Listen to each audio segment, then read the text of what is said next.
What's up everyone, this is Sweaty Zeus, and this will be my game review for Stellar Blade. I have to say I was really excited about this game for probably the last year. There was a trailer that came out sometime last summer, and honestly I've been looking forward to it since then. When the demo came out a couple months ago, it seems like everyone else got hyped for it as well, and I think most people could tell pretty early that the combat was going to be great in this game. So I'm going to go through my normal rating system here and talk about all the different categories in rating a game as far as performance, gameplay, story, art design, things like that, and let you know summary wise how I ended up forming my final opinion for Stellar Blade after about 100 hours. So without any further ado, we'll go ahead and get into it. Thanks for watching. Graphics and performance. Not only was it smooth as butter, but everything looked really good as well. I was immediately impressed from the first moments when loading up the game for the first time. This carried through for me all the way through my entire playthrough. There was minimal pop-up even in the large open areas, and although there were some textures that weren't the best I've ever seen, they did a really good job of making everything you tend to look at while playing very high detail, such as Eve, enemies, interactable items, etc. Basically, they did a really good job managing the resources they had available, and it seems like a lot of games really focus on how good the grass looks or foliage, and if you got down and looked at things like that in Stellar Blade, sometimes it didn't look the best, but you don't notice those things when playing 99% of the time, and while the game's in motion, which it always is, it looks pretty damn good. But this allowed it to have a really smooth frame rate and good performance. I can't think of one time the performance ever bogged down in my entire playthrough. Not once. And you can't really say that for a lot of games these days. We've seen some pretty rough releases over the last year or two. Story and lore. I'll admit I didn't expect a ton from the story here, but I was pleasantly surprised. First, the voice acting sometimes is great, sometimes isn't the best.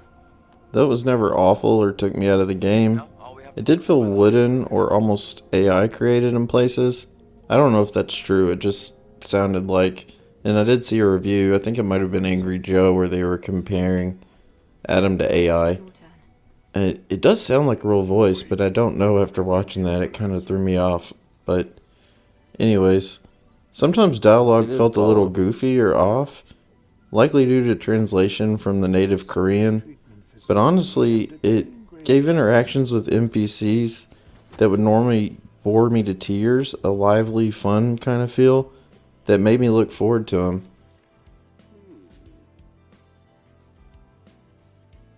This is such a weird interaction they have. How dull. Who said that? What is this place? This is my shop, Gwen Hair Salon. I'm Kasim, the hairstylist. Hair. I style your hair. Hair. Your hair looks great. It's full of Cracks me potential. up. Hair. Potential is It just had a quirky, out of place feel, but I ended up really liking it. The story does have twists and turns and surprising reveals. Monsters and NPCs have interesting backstories hinted at in dialogue and details. Everything to me was interesting and left me wanting to know more about the world, see more areas, answer more questions, which to me is always the mark of a good story and world building. Post-apocalyptic world, alien threat. I don't think there's anything here we haven't seen before, but what's interesting is the way they did everything and just the interesting flair everything has. The only game that's even remotely similar is Nier Automata, but this game to me has just a much more colorful world and is more interesting. Though that's no knock on Nier, which is great in its own right. Music and sound. Music was serene when it needed to be, hard-hitting and adrenaline-inducing for boss fights, even fun and goofy at times.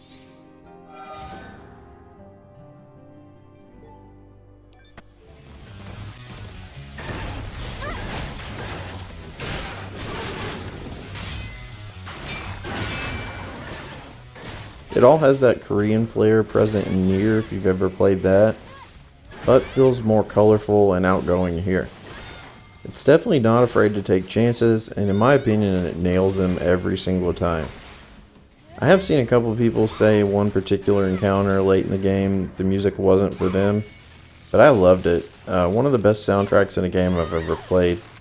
Though this soundtrack fits this game only and would 100% fall out of place anywhere else. S tier.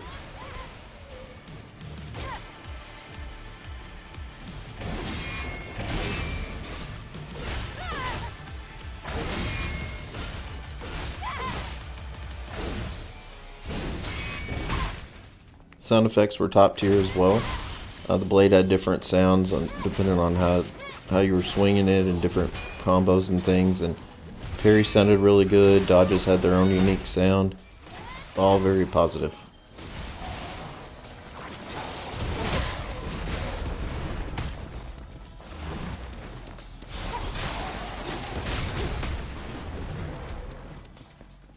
Art, enemy, and level design.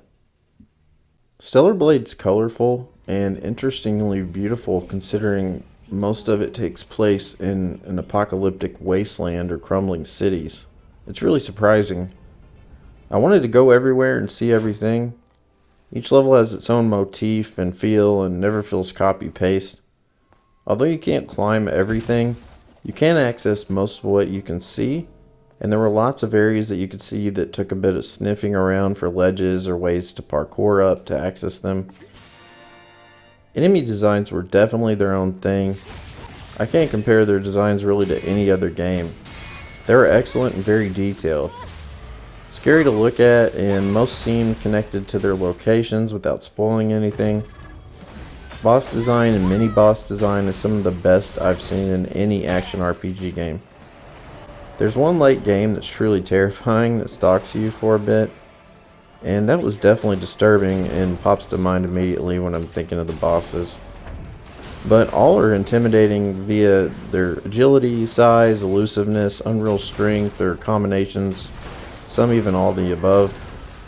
You feel outmatched every single time in the boss fights, and the only way you can possibly win the encounter is through perfect finesse and blocking their attacks and exploiting their minimal openings. Though the game did feel very backloaded with the bosses, I'd say that's one minor complaint I had.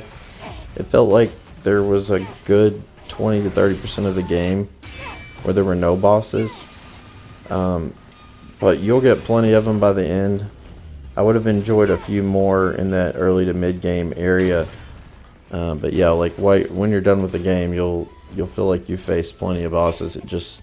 There was kind of a lull in the middle.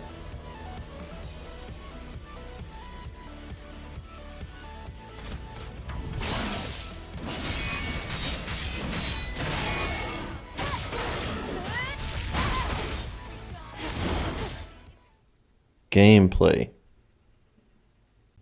I don't think it's controversial whatsoever to say gameplay is the most important factor or part of a game. If you look up in the description, you can see that I rate gameplay heavier than anything else as far as my review scores here on my little tiny nothing channel. And I usually try to make a comparison for the gameplay in games, for the gameplay or combat. Not that games are one-to-one, but sometimes they can give you a little hint as to how certain things feel or play. But it's really difficult with Stellar Blade because there's so many games that it has hints of. Initially, I saw hints of Dark Souls or Sekiro. I continued on the game and saw elements of Ninja Gaiden, Final Fantasy 16, even Resident Evil, which was weird.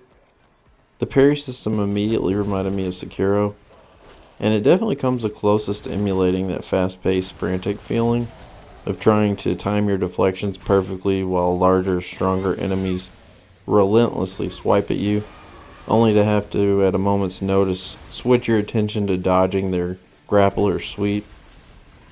Unlike Sekiro, though, you have so many options here at your disposal and can expand your dodge window, level up attacks.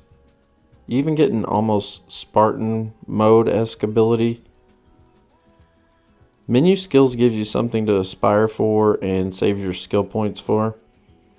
The addition of practice available for each skill that you can add whether you purchase it or not yet via a single button press inside the menu is perfect.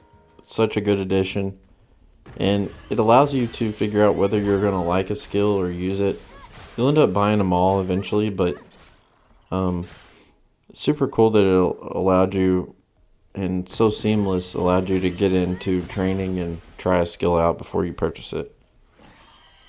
Also, the attack system and ease at chaining devastating combos kept attacks interesting as well. Through time, it even added more to master, as you could hold certain presses of buttons longer to wreathe your blade in energy before the final swing. This is top shelf S tier worthy combat system designed by Shift Up, and it's pretty wild considering it's their first console game. Or first real game for that matter. It seems like they've only made like mobile games in the past from what I've seen. It's up there or close to some of the greats from FromSoft. Everything outside combat was also very good, though some of it was standard fare. I will say all the puzzles and minigames were very, very good though, and some were really challenging. Especially some of the directional input minigames on the chess. There was one at one point that took me a good 20 to 30 minutes minimum and was like super embarrassing to put a stream up of me failing at so many times. But yeah, I do not look forward to having to do that one on my current New Game Plus hard mode run. So, but anyways, yeah, the gameplay is so tight and feels so good. I've just had so much fun with it.